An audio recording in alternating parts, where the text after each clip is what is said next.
My baby's got two wings, she flies like that. She's alright. Yeah, my baby, she's alright.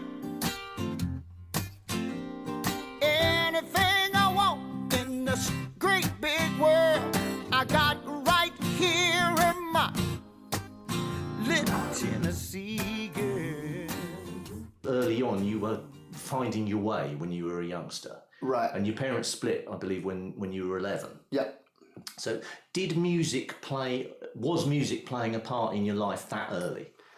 It did. It was a, I was an onlooker, and just listening and taking in all these things. And it was really, I didn't know exactly what, I never gave it a thought that would play a major role in my life in any way whatsoever. I was just an observer of music. I was a lover of music. I knew that music was, it was always profoundly important to me. But beyond that, growing up, there was never a day where I, felt like this was good. I want to play music, or I want to be a rock star, or I want to do this or that. It never entered my mind, ever. A lot of musicians say to me, "Oh, they were influenced by their parents' record collection." That's particularly the father, maybe. When I was really little, my dad had a real modest little record collection, and that was really the formative years. That was the first impressions of music that I had, was that little record collection he had, which was Jimmy Rogers, two Jimmy Rogers records, a Hank Williams record, a Johnny Cash record, and a Tennessee Ernie Ford record. And so those were like between that was the only music that I ever heard. And then I would get on my school bus in elementary school, first, second, third, and I'd sit on the bus and listen to the local AM radio station. And I would just sit quietly and just look out the window and listen to all this music, everything from Smokey and the Miracles to, Conway Twitty. I mean, it was everything. The so Beatles. You were absorbing that the whole time. So that soul thing, because I was going to get to this. You're asking about the soul influence. Yeah, and it was more about just absorbing how music would affect me. That's really what it was, man. I think I was just sitting there absorbing the emotions that it was stirring up. Some of it would be just like going to a go-go.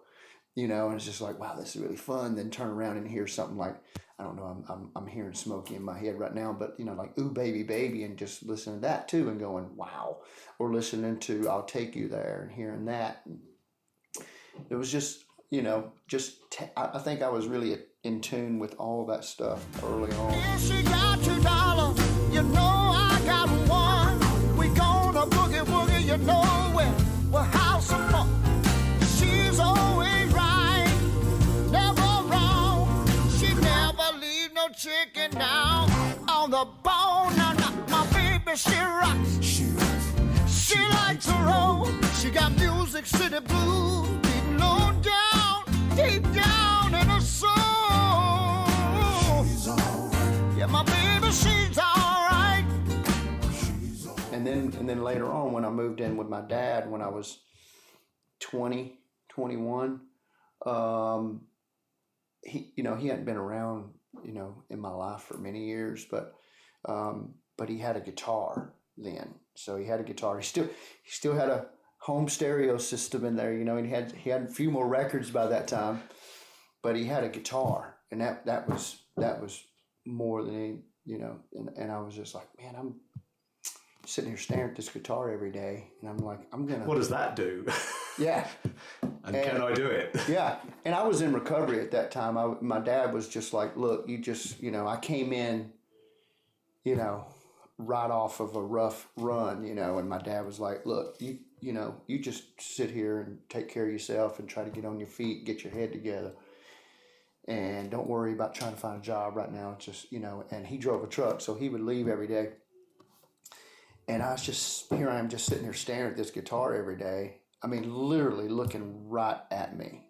And there was a Mel Bay book. Mel Bay books, nobody had. We got the internet now, but back then it was a Mel Bay book. that taught you the chords, and I just decided one day I'm going to teach myself how to play this guitar. Your dad must have been pleased because he was obviously hoping you'd have a focus and you'd find something in your life that was positive and that you could, engage with. Yeah, I hope so. And you did. Yeah. Yeah, I would. He would come home after a couple weeks. He would come home and I would learn some chords and I would figure out a song or something, and he'd come home at like noon or something, because I think he would leave work like at midnight or something like that. And so he would come home and sit in his chair and and I'd play him something that I learned. I taught myself how to play and I'd just sit there and play and sing songs till he fell asleep. Probably playing the same song over Same and song over. 20 times till he fell asleep. Right.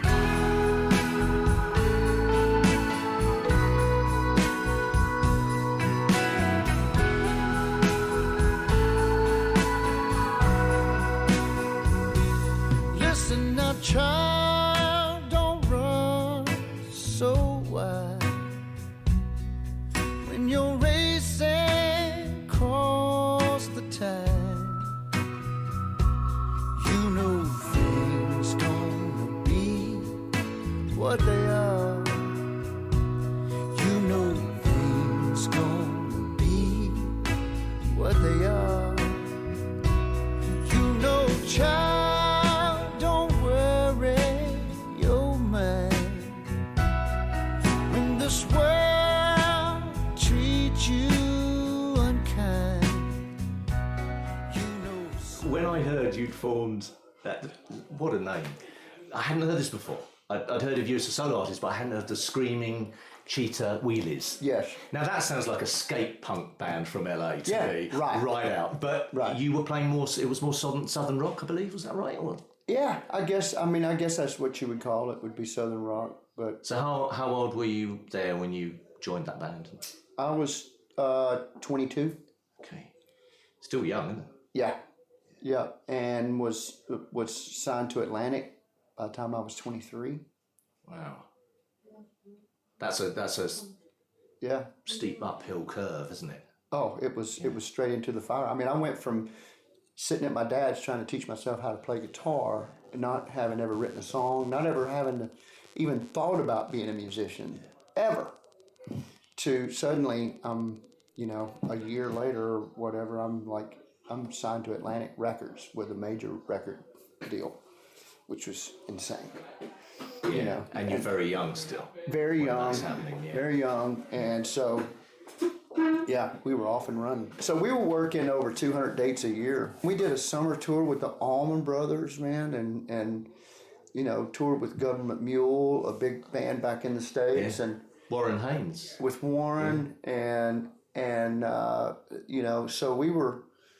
This was back in the glory days with Alan Woody too, and it was just doing things that you never dreamed you would ever do.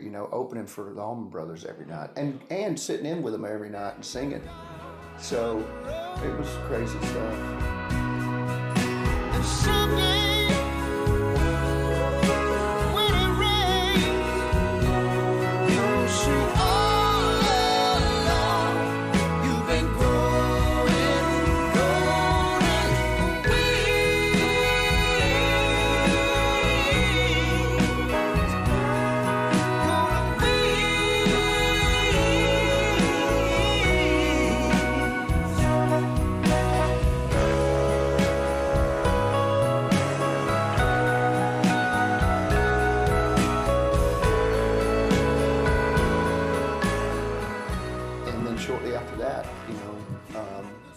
I was in Seattle doing a thing with Audley, my buddy Audley Freed, and Charlie Drayton from the Expensive Winos, and we were doing a thing out there for the the Experience Music Museum, and we were honoring Jimi Hendrix and Earth, Wind and Fire, and I mean all these killer acts were there, and Double Trouble were going to be there, and so. I wrangled my way into, kind of forced my way into the band, really. And and so I ended up working with those guys for a few years, but it was doomed because I was in the throes of addiction. Chris and Tommy were like an old married couple that they just had they knew there was 1,000 buttons on each one of them, and they just sat there and pushed them all day long. So it was doomed. It was. And you've got Reese playing on Silver and Stone. Yeah, well, I mean, we're all, man, the thing that came out of the Double Trouble experience was that, we've all become really close friends over the years. And so, we still do stuff from time to time if the occasion arises, like when they were inducted to the Austin City Limits Hall of Fame and stuff like that. So we'll do things from time to time. Reese is a close friend of ours, and he calls me. He's like, "Man, I'm coming to the show, and I'm bringing his wife Leanne." And I sit there. I'm like, "Dude, you know how this is going to go down?" Because when he goes there, he sits down I sit there and watch him, man. He's clenching the table, just dying to get up on stage, man. I mean, the dude he's in his 70s, yeah, and he still just has such a desire to play.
So your solo career, you pretty much took off straight after Wheelies? After the Seattle thing, I suppose you were being noticed, weren't you? So you were still you were coming up in front of people in the industry and stuff. Yeah, well, we did you record an album on your own first to put out there and showcase you? Yeah, I actually moved. We moved to New York, went up there to record and try to explore and music on my own for the first time. I ended up recording my first solo record, which was Goodnight Son. And I actually was flying back and forth to Memphis and doing that record. Then I formed a band in New York called Peaceful Knievel. Great name. Yeah. What a great name. Yeah. Yeah, that was You must have thought of that name in the bar somewhere or something. Yeah. Someone must have gone, because that's too good. We decided we were going to have this band, and it consisted of me, Audley on guitar, Audley Freed. It was George Lax, who is to this day Lenny Kravitz's keyboard player, and Andy Hess, who was playing with John Scofield at the time, and Charlie Drayton, who played with Neil Young. He's been playing with Paul Simon. He's one of the world top. Played with expensive winos. And so we had a real super group is what we had. But again, at that time there was, I wasn't in the best of places personally, and everybody was just kind of scattered around and doing other, they had, John Scofield over here and Lenny here and that, whatever. And so it really just didn't pan out, man. But it was an amazing band. I came up with that name at home, sitting actually. Nothing exotic, nothing fun. I just called Audley up one day. I said, "I got a name for this band, man." And he was like, "What you got?" I said, "It's Peaceful Knievel." And it was like, that's it. Just the right side of copyright, I would say. Yes.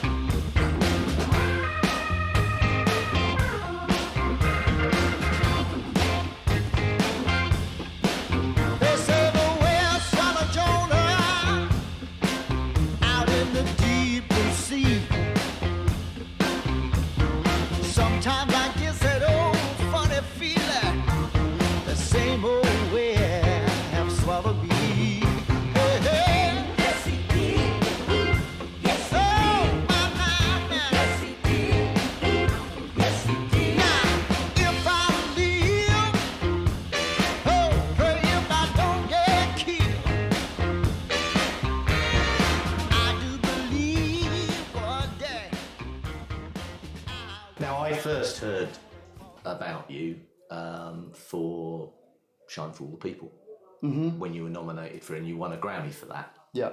So that must have been a huge validation of what you were doing with your solo career, and it must have upped the ante a lot winning that. Yeah. You know, we had won. I've been able to do something that very few people are afforded the privilege of doing, and that is having an entirely brand new second go of it in a way that I've gotten to do it. It's not every day people get that. I mean, I was really, really down, really in the gutter for a long time. And when we came back in 2007 and I recorded Salvation and Lights, basically I recorded all the vocals to that album in our bathroom. We ran a microphone in there and sang that, you know, it was very home style thing. Took it up and recorded the band in Nashville. And that thing, it gained huge critical acclaim. iTunes named it Top 10 Album of the Year. You know, Philadelphia Inquirer named it Album of the Year. All these things, and that really blew the doors off. You know, for us to go, okay, I just started off. I just came out of the gutter, and all of my friends were going, "What is? Are you serious? This is really happening?" Because they saw where I'd been. And so I came from that, did that record, got an Americana Award, and all this critical acclaim, and then Shine for All the People came, and then the Grammy, you know, with it. So that album came at a time when I had realized I was in relapse. I'd had back surgery and got addicted to opiates. And so, but in your addiction mind, you're going, you know, you convince yourself that you're clean and sober because you're getting these from the doctor, and, you know, and I was totally in relapse and didn't realize it. And so during the making of that record, I had to stop, take stock, and go back into recovery programs and stuff like that. Get clean, and I lost my dad during the making of that record, and it was a total blindside to, you know, to be nominated and to have won it. I never saw that coming. It was always a goal to make Grammy worthy material, to make records that they absolutely, this is the standard that we're looking at here, and we won't stop till we have this standard. But at the same time, you never, like, it's just a standard. It's not, you never, in my mind, that's not why I make music. You know what I mean? Of course not. Right. And so you're looking at it and going, wait a minute, they just called and said what? We're nominated. So it was definitely. I guess there's something about it that makes you think there's validation there, maybe.